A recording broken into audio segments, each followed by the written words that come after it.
زمین پر انسان نے شاید پہلا کام مٹی سے برتن بنانا ہی سیکھا تھا جو آج بھی بنا رہا ہے۔ کھجور کے پتوں سے بنی چٹائیاں، دستی پنکھے اور دیگر گھریلو ضروریات شاید انسان کا دوسرا کام تھا جو ابتدائی انسانوں نے سیکھا ہوگا۔ آج کا انسان بھی ہاتھ سے بنی ان مصنوعات کی افادیت سستے ہونے کے علاوہ یوں بیان کرتا ہے۔ یہ جو لیتے ہیں نا، اس سے اچھی طرح کھانا پکتا ہے، اس کے علاوہ بیماری وغیرہ یہ جو سارا کچھ ہوتا ہے اس سے بھی مطلب کہ جان چھوٹ جاتی ہے۔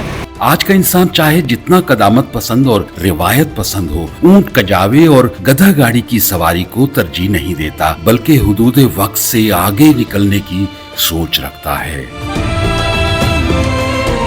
وقت اچانک تیزی سے آگے کو لپک گیا ہے۔ یہ مٹی کے برتنوں کی نئی شکل آ گئی ہے، پرائس میں ان سے کئی گنا، 1000 گنا زیادہ ہے۔ آپ ایسا سمجھ رہے کہ مٹی کے برتن جہاں 20-50 کا آتا تھا وہاں یہ 1 سے 20-25 ہزار روپے کا آتا ہے۔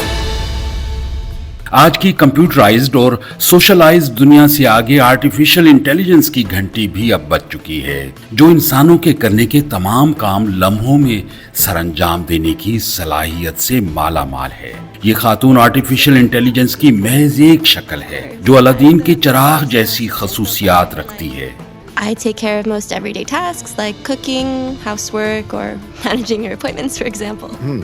تو انسان نے اپنی بقا کی جنگ، جو آخری جنگ ہے میرے خیال میں، وہ تو اسی آرٹیفیشل انٹیلیجنس کے خلاف لڑنی ہے۔ اس کی وجہ سے شاید ہم اس تیز رفتاری سے آگے نہ بڑھ سکیں جس رفتار سے وہ مصنوعی ذہانت آگے جائے گی، اور ہو سکتا ہے وہ ہم سے آگے جا کر سوچنے لگے۔